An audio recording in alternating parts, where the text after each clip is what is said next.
It's about, are you getting the dog as a way to to satiate a need to be a caregiver? Yeah. While you delay having kids? Or is it part of complementing and growing your family? Yeah. The second is, I do believe dogs have a very different experience when they have a yard, when they have outdoor space, when they can go out and run around versus when they're cooped up inside a New York City apartment. They're far more likely to be anxious. They're far more likely to bite. They're far more likely to have all sorts of issues that make them harder to manage and more costly to manage from both a time and a money standpoint that lead to people saying, it's too much hassle. I mean, I have friends who I swear spend more time and effort on their dogs, and their dogs are more constraining to their lives in terms of what they can do than any of my kids are to mine.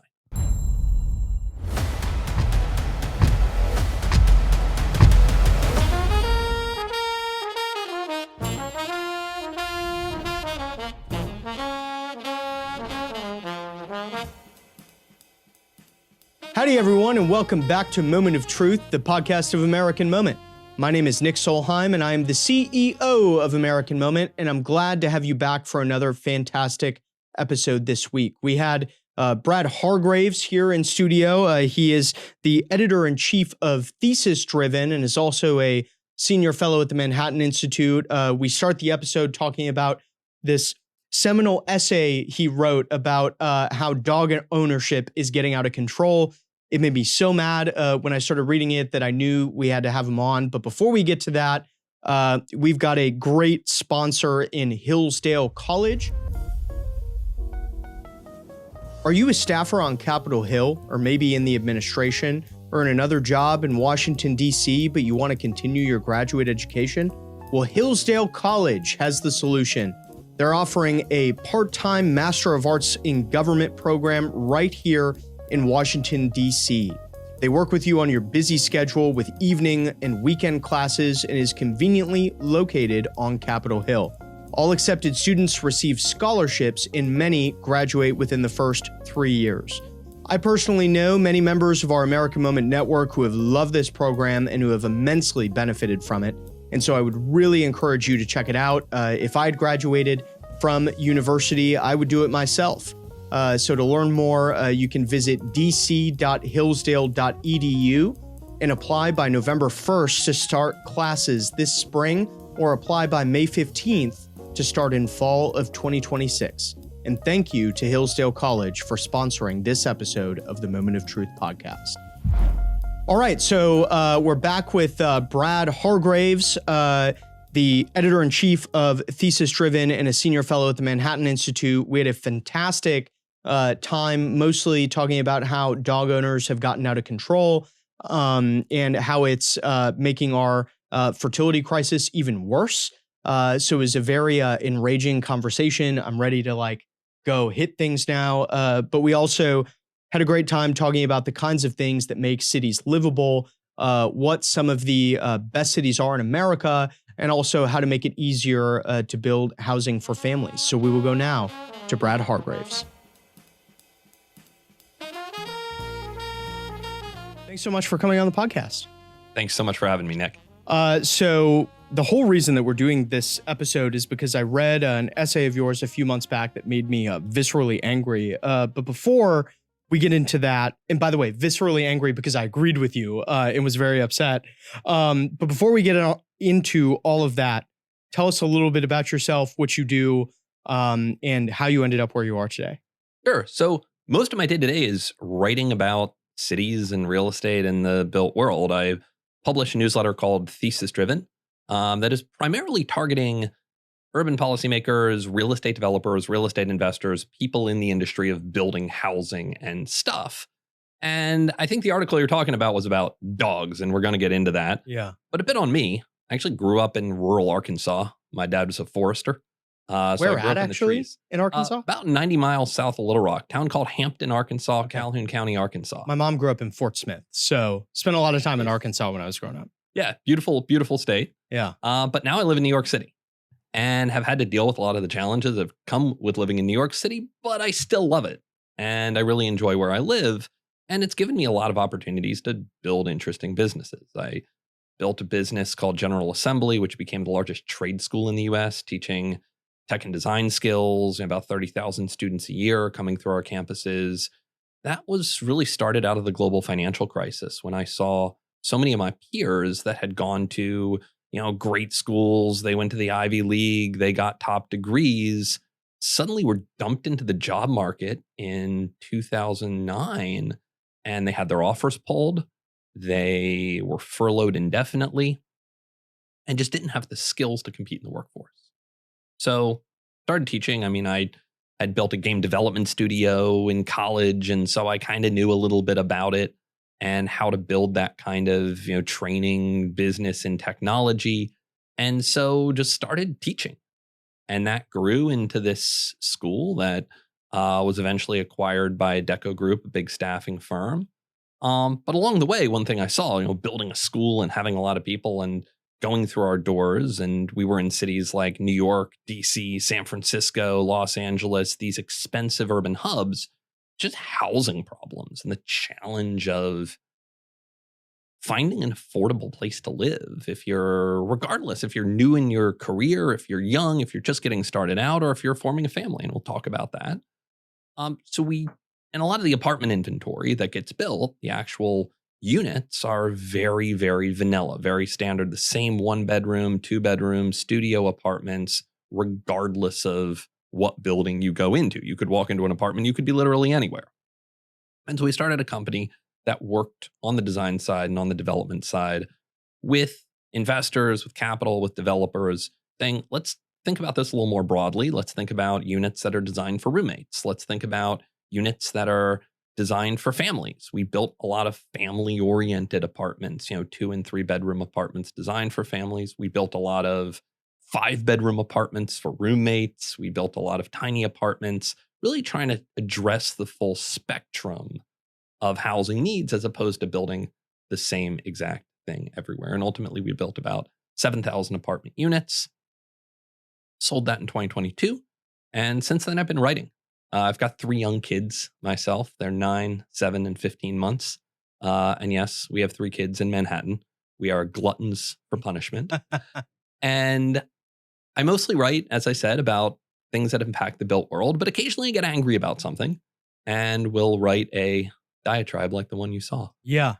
So let's talk about that. This screed, if we could call it that, was about how cities have too many dogs. I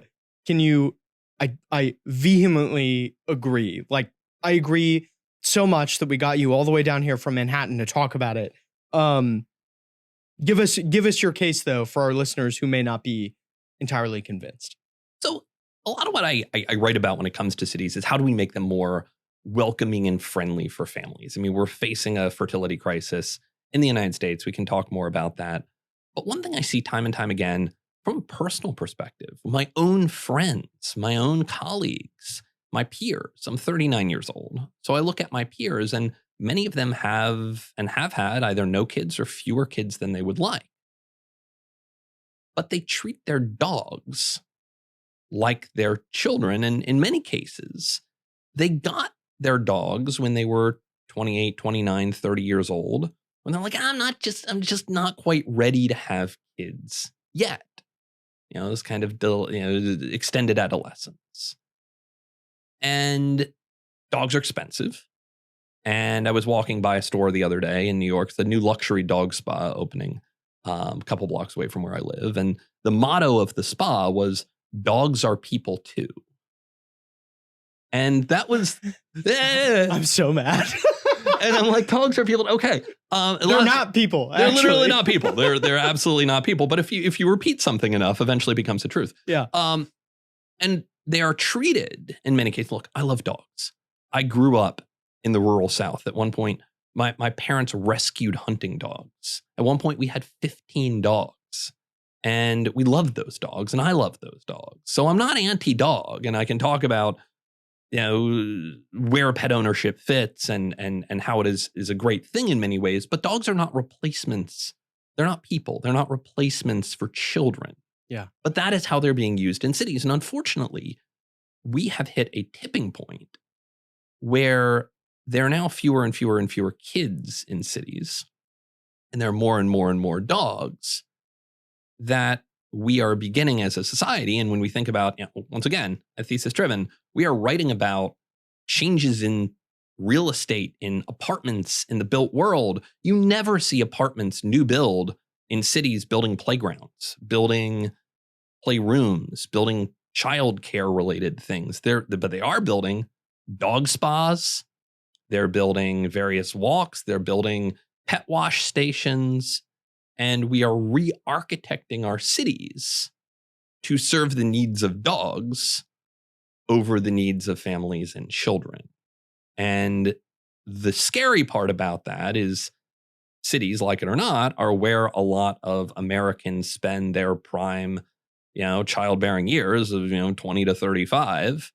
And that is a bit of a tipping point. Once you hit it, once you're not seeing playgrounds, you're not seeing kids, you're not seeing daycares, you're seeing luxury dog spas telling you that dogs are people, you're not going to have a kid either. Yeah. And that's contributing to the fertility crisis we're seeing. Yeah. One of the most, I was rereading your article on my way over here to the studio, and one of the most heartbreaking things that you write in there is like you kind of tell this example story of the progression of how dog ownership normally goes before you have kids and once you have one. To the extent, I know you do a lot of writing, but if you can recall the entire like kind of sample picture that you give, could you do it again? Absolutely. So it's an amalgam of, probably 15 different friends of mine. And it begins, much as I kicked off, 28 years old, long-term significant other, long-term girlfriend. And, you want to have kids eventually, but you decide you're not quite ready to have kids yet. You want to get earn a little bit more, get a little further into your career. You have a 1-bedroom apartment. You're in Brooklyn. It's small. You're like, we can't quite have a kid yet, but you still have that urge, that very human urge to have something to take care of, have a baby. So you decide to get a dog instead. You bring the puppy home. Everyone's super excited. You have a great plan to train the dog. But work gets in the way, travel gets in the way, end up having to board the dog for a few weeks while you go take a vacation. And the training plan kind of falls by the wayside. So, and the dog, remember, is cooped up in a 1-bedroom New York City apartment. And that's not a dog's ideal environment. So, the dog gets nervous. The dog gets stressed. The dog freaks out every time the elevator door opens in the hallway. And you have to hide the dog in the bedroom whenever a guest comes over, because otherwise the dog will nip at the guest. And the dog gets a little bit older and therefore gets harder to train. The dog hits 3-4 years old. And finally, the couple is in their mid-30s and they're thinking about having a kid. Now, the dog's gotten really expensive too, because the dog's hit middle age. Pet insurance now is more than $500 a year. It's another insurance that many that Americans are now required to buy. And you go through, obviously, you're a little later in life, go through the process, have a baby, but now you have this challenge of you have a dog that is kind of poorly trained and a baby who's also poorly trained, living in the same place. And obviously a ton of Americans navigate this. But I've also seen a lot of situations in my own close circle of the dog nips the kid. Kid walks behind the dog while the dog's eating. The dog's a little territorial, once again, poorly trained. And it just becomes too much thrash. It becomes too much cost. And the couple delays having a second kid or decides not to have a second kid entirely. And I see this. This is way more personal than we usually go in terms of digging into individual lives when we write, but it's just a story I've seen repeated over and over and over again with my friends in Manhattan and Brooklyn. Yeah. The most heartbreaking part of that example story, which I've also seen in many cases, is right at the end, you say, they decide not to have another kid. the dog gets older, the dog dies, and your kid is very sad, not knowing that they should be mourning the sibling that they never had. Right. That was the part that because the dog is never going to grow up to be their sibling. I have a distinct memory of when my wife sent me this, and I'm like sitting at the kitchen table, and when I read that line, I just start like banging on my kitchen table. I was so mad. I was so mad about it. It's infuriating. Yeah. How has maybe you as an anecdotal example would be the most helpful way to answer this question. Like, how hard is it actually, if you have kids in a place like Manhattan, to go to the park, to like, how far do you have to walk to, how much further do you have to walk to find a playground than you would like a dog run? That's like an interesting way to think about it. So there are playgrounds, there are dog runs. The problem is the playgrounds, they're the ones that have been around for 100 years, and they've been playgrounds for 100 years. Yeah. The dog runs were all built over the past 10 years. Mm. If you look at what they're building today, it's dog runs. And if you think about any building, because a lot of people in Manhattan, they don't even want to leave, or in Brooklyn and New York and big cities, they don't even want to leave their building to go down the street to a playground, go down the street to a dog run. All those are amenities in the building. Mm-hmm. We've seen an explosion in residential amenitization, people building, golf simulators. I toured an apartment the other day, and, the asset manager took me up to the roof, and there were bees. And I was like freaked out. There's bees on the roof. And he's like, yeah, that's our apiary. That's kind of cool, though. There were bees on the roof. That and the golf simulator, I'm like, all right, that's fine. Right, so there's a lot of this stuff that is totally okay. And, there's nothing wrong with having the dog wash. I mean, people need to wash their dogs, I guess. Yeah. I mean, now in Arkansas, we didn't wash our dogs, but you just jump in the creek. Certainly, I guess you got a small apartment. I get it. But the fact that we're not also building play spaces, and, a lot of communities are rallying against new daycares, new playgrounds when they do get proposed. That's where it gets into tipping point territory for me. Yeah. No, I totally agree with you. There's this other really annoying trend that I would just like to harp on for a minute, which is these actually there's two. There's the dog friendly businesses. So I'm a big, on the weekends, I get here really early in the morning. So normally my kids are asleep, but when I leave the house, but on the weekends, I normally take my kids get up early, and I take them to go get coffee every morning. And luckily I don't live in DC, but the times that we've stayed here overnight or whatever, and I've gone to take them to get coffee in the morning, it's like every coffee shop welcomes dogs. So that is like one annoying thing. The second annoying thing is like the like emotional support, right, like vests that people are totally faking. Can you say more about both of those things? I understand that's kind of disjointed, but so it feels like every time I go to the grocery store, and my grocery store in Manhattan, it is overwhelmed with dogs. And this is a very situational thing. There's some places where like that is the norm. And I talked to some people after I wrote the story. They were like, yeah, of course. I go into my local grocery store. There's dogs all over the place. And there's other folks who are like, I've never seen a dog in my grocery store. Yeah. And I don't want dog hair on my tomatoes. No, absolutely not. To me, that like really speaks to the like tipping point side of this. I've gone back to that word a few times of like, once something becomes a societal norm, and people realize that, well, others are doing this. Like, I'm seeing other people bring their dogs. Well, it'd be easier. Like, why don't I just bring my dog too? And we'll all be fun dog parents in Whole Foods together. And, that really speaks to how once you reach a certain number, it just goes over the edge. And you've seen this in coffee shops. So some are saying, okay, we're explicitly going to be dog friendly, welcome dogs in.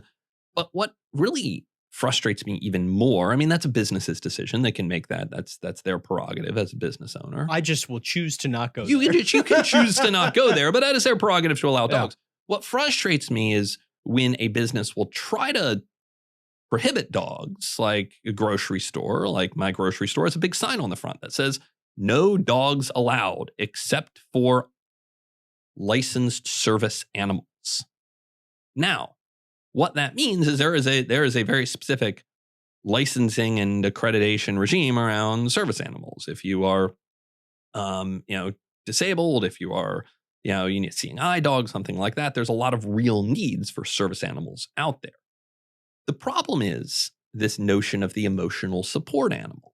Like a little Yorkie and like a red vest. And there are businesses out there that you can call them up and pay them $50 and they will send you a certificate and a vest for your emotional support, whatever. And there is no protection for this in the the ADA. It doesn't, like, there's no legal basis to this of the emotional support animal, but obviously businesses are afraid of bad press. They're afraid of getting sued. So, and you have a frontline worker, you have someone who's making $20 an hour at the front door Whole Foods. They're not going to start challenging this stuff. He doesn't want to go to like World War III with the Karen that came in with her emotional support Yorkie. Absolutely right. I mean, that would be, you can imagine the dialogue that would, follow a very entitled person being called out on their emotional support animal. I'm going to sue you. I'm going to tell the city. I'm going to call my congressperson. Like, it would be a mess. Yeah. So of course they don't challenge it.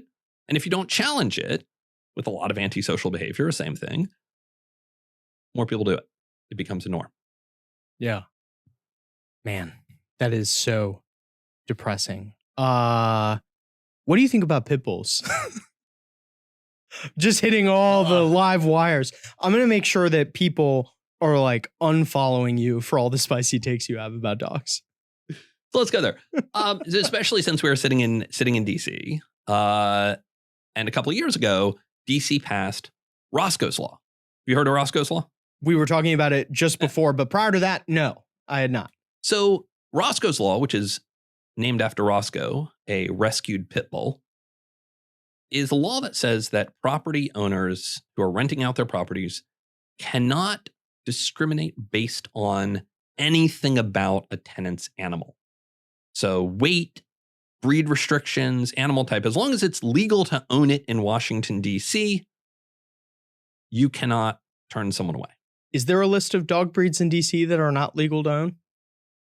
I think all dog breeds in D.C. are legal to own. I don't think there are any prohibitions at a city level for individual dog breeds. I mean, you probably can't own a wolf, but like where that boundary is between dogs, which are legal, and wolves, I'm not exactly sure. Right. But you can pretty much own anything. So if you own 3 massive pit bulls and you're going to be taking them in and out of the elevator 4 times a day on walks, there's nothing the owner of that building can do to stop you from moving in and sharing that elevator with my kids, your kids, anyone else who lives in that building who have to take that elevator every single day. Now, you look at the statistics and we have a crisis in fatal dog attacks in the United States, which has increased, almost doubled over the past 5 years. It was something like 131 fatal dog attacks last year in the United States. And it directly maps to growth of pit bulls. 66% of all fatal dog attacks, one breed, pit bulls. And these dogs are bred to fight. And they're known not just for their fighting ability, but for their unpredictability. That you can have one for your entire life and they're an absolute sweetheart. And then one day they just snap. And it's a very controversial topic because, of course, a lot of pit bull owners say, he's a sweetheart, post pictures of that pit bull with their kids. But that doesn't change the statistics of it, that pit bulls are responsible for 66% of all fatal dog attacks in the United States. Yeah. I will not have empathy for your pit bull. I do not feel bad. I do not feel bad. I'm going to ask you the spicy question. Should it be illegal to own pit bulls? It should not. How do you do that? It should be illegal to breed pit bulls. Interesting. So you I wouldn't don't ban think it's ownership. You just well, I mean, you're not going to go and kill people's dogs. I think that is unreasonable from a policy standpoint, but I think it should be illegal to breed new pit bulls. Now, the problem is, how do you define a pit bull? You see a lot of, you go to your local shelter and look at the listings of dogs that are up for adoption, and they will wrap themselves in pretzels to avoid defining a dog as a pit bull, but you look at the thing and it's a pit bull. Yeah. And no, I think it should be illegal to breed pit bulls in the United States. I think you should start a single issue 501c4 dedicated to just this policy proposal. I would have protests outside my house. Okay, somebody listening to this podcast has to do this. I would give you $50. I would be all in. I'd wear a button in public. I'd be super into it. Okay, I promise this is my last dog related question, and then we'll get into more livability stuff. But I spend a lot of time not in cities. I live in West Virginia. I have like a very normal life. I also travel a lot. It does not seem like actually the pit bulls thing might still be true in rural areas, but beyond that, like, normal house, white picket fence, 3 kids, dog, those people seem to still be doing dog ownership the same way. Do you disagree with that? Well, I think the difference is, are you getting your dog after you have a kid or before you have a kid? Okay. That is where I think it flips, because it's wonderful to bring a puppy home to your 3-year-old. That is a proud American tradition. Kids love dogs. Yeah. I'm going to look right at the camera right now and point out to my wife that our daughter is about to turn 3 years old. Puppy. And that's wonderful. Continue. And that's wonderful. And, I think there's 2 things. One is, as I said, it's about, are you getting the dog as a way to to satiate a need to be a caregiver? Yeah. While you delay having kids? Or is it part of complementing and growing your family? Yeah. The second is, I do believe dogs have a very different experience when they have a yard, when they have outdoor space, when they can go out and run around, versus when they're cooped up inside a New York City apartment. They're far more likely to be anxious. They're far more likely to bite. They're far more likely to have all sorts of issues that make them harder to manage and more costly to manage from both a time and a money standpoint, that lead to people saying, it's too much hassle. I mean, I have friends who, I swear, spend more time and effort on their dogs, and their dogs are more constraining to their lives in terms of what they can do than any of my kids are to mine. Yeah, I think that's totally right. I said last question about dogs, but I lied. I have one more.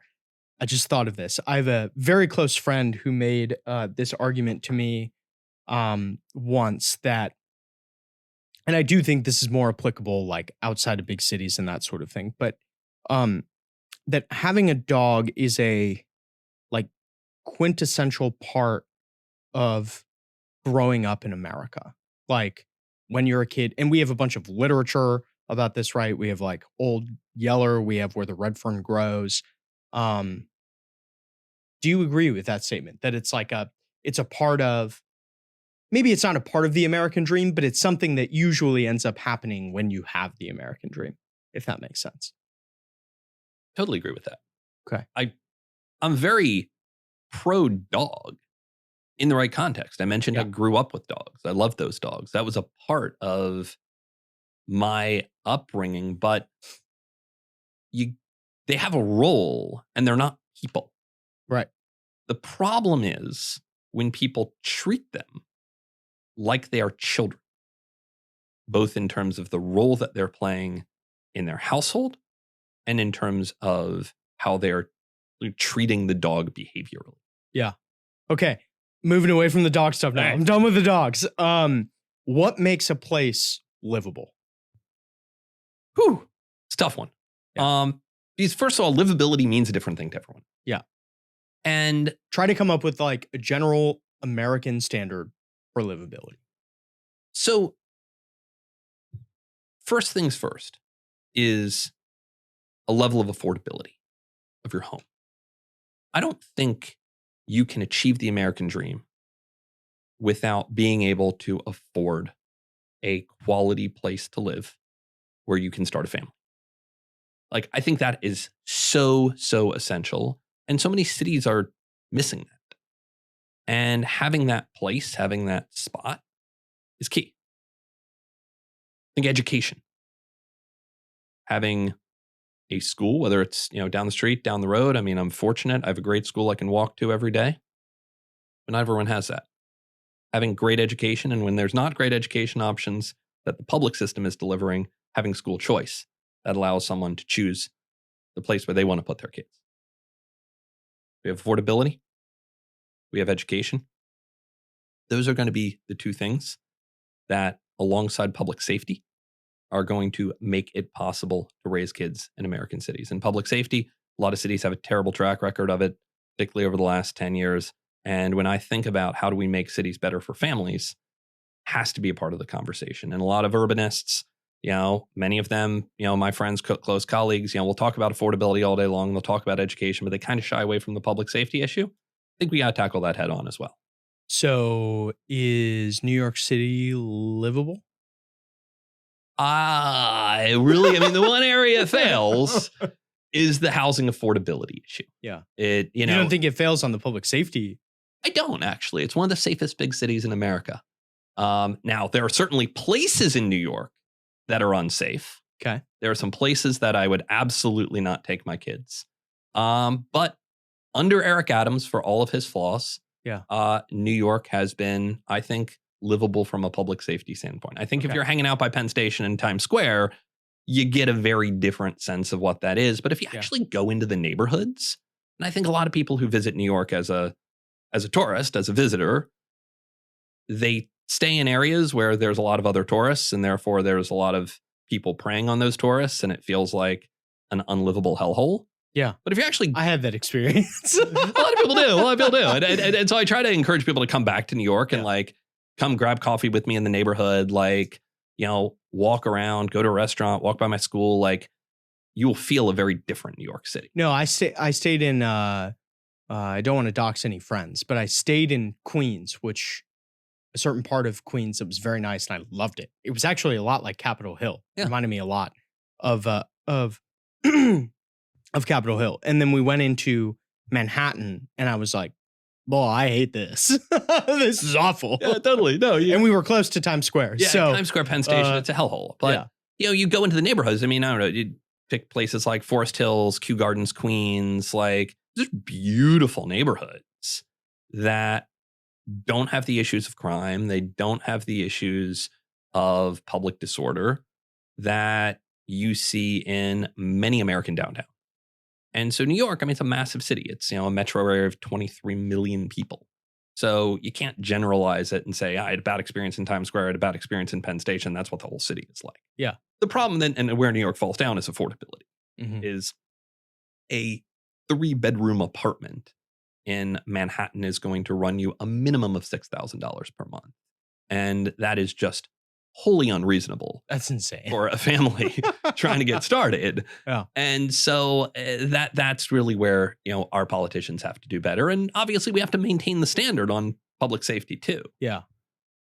What do you think are the most livable cities in America? College towns do a great job. The affordability issue for some of them is a real problem. But, you think about a lot of places where, you have that university, you have a good population, a good set of jobs, you have decent housing stock in many of these places. If I weren't living in New York, I'd probably pick, a Midwestern college town or something like that as a affordable, great place to raise a family. Education is great in a lot of those places. Could you give some examples? Sure. Go to like an Ann Arbor, something like that. Once again, the affordability can be hit or miss in some of these places. State College, Pennsylvania, College Station, Texas, Tuscaloosa, Alabama. Those are places that still have a great education, still affordable places, and often mark really high marks on the public safety side too. Yeah. Which American cities do you like the most that you visited? Well, I have to, go back to New York City. Or New York City, I'm a homer, so I have to list that first and foremost. I am I would say a sucker for a lot of the revitalizing Rust Belt cities. Going to places like Pittsburgh, you still have a really affordable urban core, but there is more things happening. There's more vibrancy. There's interesting businesses getting created. A lot of entrepreneurialism.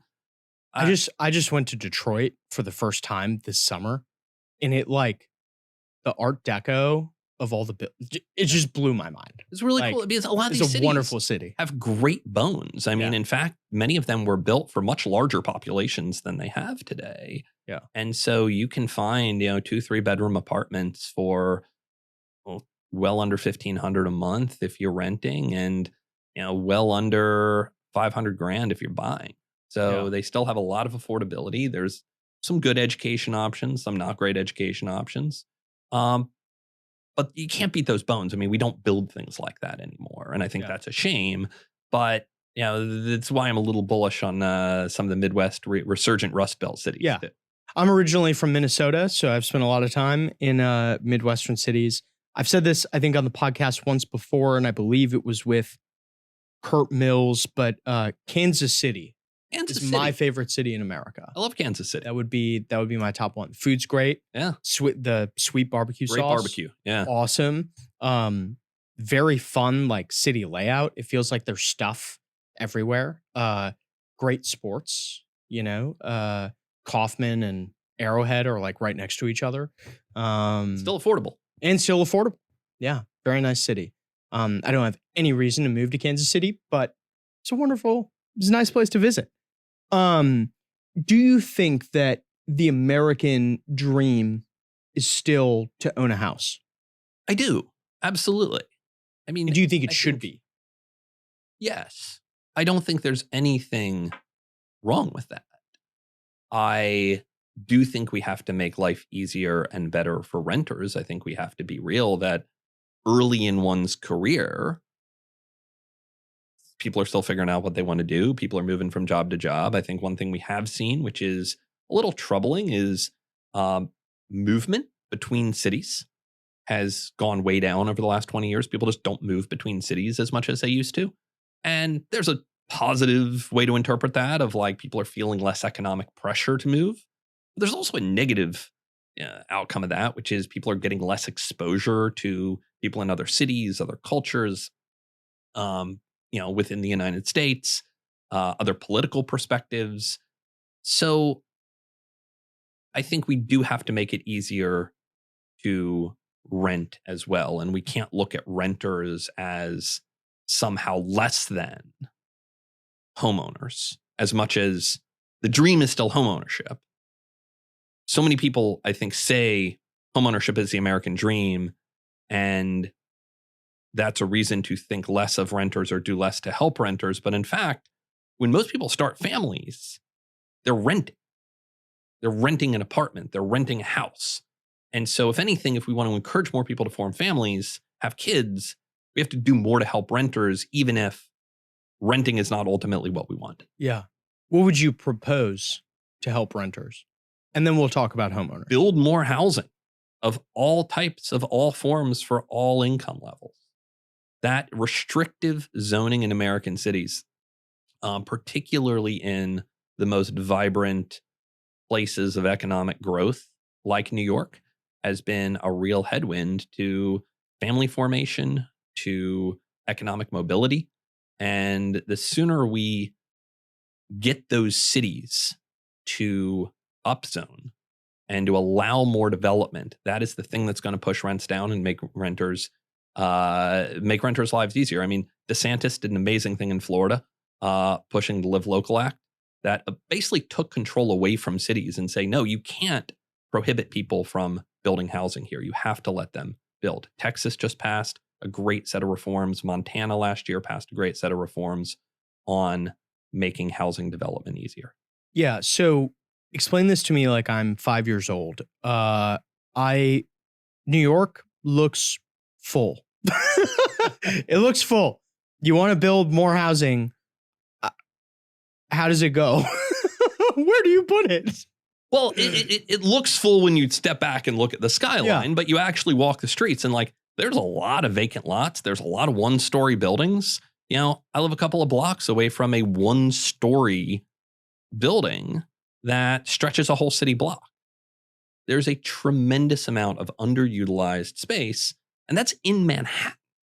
You go to the outer boroughs, there's even more. You cross the bridge into, Hudson County, New Jersey, there's even more. Go out onto Long Island. There's entire towns on Long Island in Nassau County where they built less than 1,000 apartment units last year in all of Nassau County, where you have single family homes a block away from a Long Island Railroad stop, 30 minutes into the busiest transit hub in North America. And that's not because there's not demand to build denser housing there. It's because the towns don't allow you to build denser housing. And why is that? Well, the local communities are against it. There's a bunch of different tiny towns out in Nassau County, for instance, Long Island. And it's a bit of the tragedy of the commons of any town that raises their hand and says, okay, you can build apartments here. Even though that's good for the metro area as a whole, it's good for family formation. It's good for, GDP growth and economic vitality. They're going to get a lot of apartments in their town. And that's going to put a strain on the infrastructure. It's going to bring a lot of newcomers into the area. So this is like a NIMBY. Oh, it's NIMBYism. It's 100% NIMBYism. Okay. But I think it's important to get to the roots of like what causes NIMBYism and why, and therefore how do you prevent it? And what a lot of these states, both red and blue, are finding is that there's kind of no way to prevent it other than just like taking local control away. Yeah. Like you just can't allow that little village to say you can't build apartments there. Yeah. What kinds of, and I want to be very intent about this because, I'm sure some of these single story buildings in Manhattan or in the outer boroughs or whatever are very beautiful. They might be historic. What kinds of things should we be building in their place? I mean, it's funny because the single story building that I'm envisioning right now that is on the corner of 23rd and 8th in New York City is absolutely not historic in any way, shape, or form. I think it was probably built in the 1970s, and it's the ugliest building you've ever seen. So there are brutalist hellscape. It's terrible. I mean, it looks like something you would see in some like lower end suburban strip mall. Yeah. But there are a lot of beautiful historic buildings. I mean, and New York has really robust historic protections. We have the Landmarks Preservation Committee. We have a lot of steps to prevent development of historic buildings and even entire historic neighborhoods. I mean, all of Greenwich Village, West Village is covered by a historic preservation overlay, makes it very, very tough to build anything there. And sometimes that gets overused and it gets abused, but that's not even what we're talking about. We don't have to even build in any of those historic areas. There's a lot of places that are within transit commuting distance of Manhattan that could use a lot more housing and have plenty of room to support it. Yeah. Very interesting. What should we do to make it easier? And you may have some of the same answers, but to be able to own a home. Say you don't live in a city, or you live in a city and you're looking to move out of it. You're thinking about buying your first house. It's hard. We bought a house a couple of years ago. It sucked. Hard. How do you think about that? I mean, the answer is quite similar. Of we just have to be building more, and for home ownership, obviously, that's the answers are slightly different. That's about greenfield development. I'm really excited about autonomous vehicles and how they will unlock more greenfield development a little further out of metro areas. What is that? Autonomous vehicles, driverless cars. No. Like greenfield development. Oh, greenfield. Sorry. Jargon. I thought you were asking about driverless cars. Like they're just cars that, drive themselves. No, I know about those. I have been on the internet at least once. No, greenfield is just like, development in new areas that have never been developed before. Okay. So building a new single family development Yeah. in, farmlands or further out in the country. We need that. And it's a balance between maintaining farmland, maintaining rural character. I get that, but we need to encourage home affordability and home ownership as well. So there is a real balance there, and home ownership rates weirdly stay within a very narrow band. I mean, they're kind of between 64 and 68% and have been since the 1960s. And not much has caused things to vary from that percentage. The only area where when it really ticked up beyond that 68% threshold was 2006, 2007, when mortgages were extremely easy to come by, and we know what happened next. Yeah. So obviously you make credit easier to access, you make homes more affordable, but is the 72nd, 73rd percentile person, are they capable of making their mortgage payments every month? I think is the question. And, the 06, 07 story is not a good one. Yeah. I'm going to ask you a question that, the answer may be personally edifying to me, and everyone listening to this may just get to reap the fruit of that. I grew up in a very rural area. I've generally always kind of been anti suburban developments, living in one myself. I'm not anti them existing, obviously, but like the cookie cutter, each house looks the same and you're like this far away from your neighbors and all of that. And I found, actually, funnily enough, that the older my kids get, the more my opposition just goes down. Yeah. What do you think about those kinds of suburban developments? I think they're necessary. Yeah. I mean, you look at American preferences and where people want to live, particularly when they have kids. You want to bring those housing costs down. We need to build housing. Now, what I don't think we should do is mandate those. Right. And we have a lot of policies in place that mandate that. Whether that is, apartment bans, you can't build duplexes in a given area. You can't build a mid-rise residential building. I think suburban development is necessary, and there are a lot of people who want that. And we need to be able to provide that as a country at a relatively affordable rate. Now, what we shouldn't do is mandate that and say, well, that's the only thing you can build. And they all have to look the same. And they all have to look the same. Yeah, so there's a lot of other regulations. I don't want to get too, wonky here, but that contribute to that. And all the homes looking the same. I think we require streets to be way too wide. I think narrower streets, wider sidewalks would make for more walkable neighborhoods. You look at a lot of, heritage American neighborhoods, the Rust Belt city, as I was talking about, they have much narrower streets. They have 90-degree turns. They don't have cul-de-sacs. They are walkable to retail.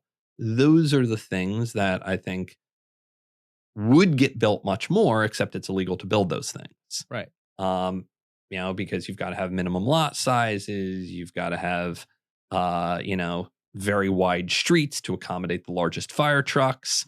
By the way, the dogs piece was my second most incendiary piece I've ever written. The most was actually on how fire departments make it hard to build great American neighborhoods because all the fire trucks are too large. And so they mandate these incredibly wide streets with, that allow these giant fire trucks to make very wide turns that you don't see in a lot of places. And I'm going to go read that after this. Yeah, it's called On Fire Departments. Wow. That's very interesting.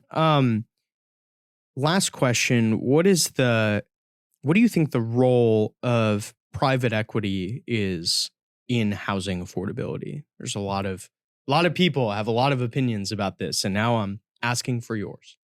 So I'll begin this by saying I'm a believer in home ownership and doing things to encourage more home ownership. But if we really care about family formation and bringing fertility rates up, we have to do more to help renters. And I actually think that single family rental, which, when people talk about institutions coming in and buying homes, that's what they're doing. They're buying the homes and they're renting them out. It actually solves a real need because the people coming into those homes, the number one reason they're buying or they're renting in a single family neighborhood is to get access to the schools in that neighborhood. Because in many American cities, the best schools are locked behind a down payment paywall. Mm-hmm. That is, you have to buy a house in that neighborhood, in that school district to get access to that school. And that's by design. What Blackstone and their friends are doing is they're going into buying the homes. They're hacking that. And they're saying, no, actually, we're just going to buy these homes ourselves. And then we're going to rent them out to people who otherwise wouldn't be able to afford them so they can put their kids in those schools. I just think that's a good thing. I think it's great. I think it is fundamentally egalitarian. I hate that. I hate that, but it's fine. I think maybe we should just make it easier for people to attend the schools they want.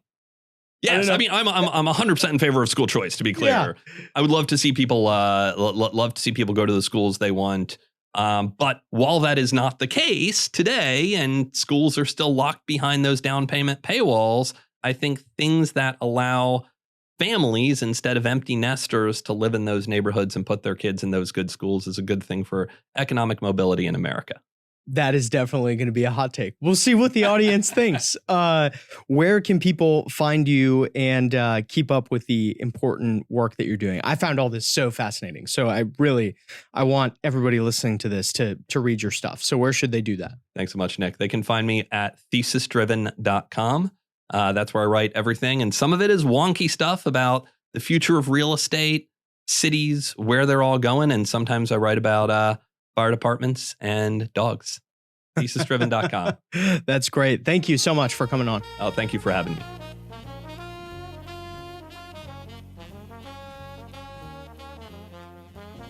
Thank you again for tuning in to another fantastic episode of Moment of Truth. We're very glad that you joined us. We bring in interesting and sometimes niche guests like this every week. So we would love to have you come and join us again next week. Once again, that was Brad Hargreaves, the editor-in-chief of Thesis Driven. I'm definitely going to be looking into that essay that he was talking about on the fire department. I did not previously know about that, and I'm sure that will make me mad as well. But you should go check it out too. So thank you again for tuning into Moment of Truth, and we will see you again next week. Moment of Truth is an American Moment podcast taped at the Conservative Partnership Campus Studios and is produced by Jake Mercier and Hunter Smith, with original graphics and title cards by Jared Cummings. Our intro song is A Minor Struggle by Ryan Serenich, and our website is AmericanMoment.org.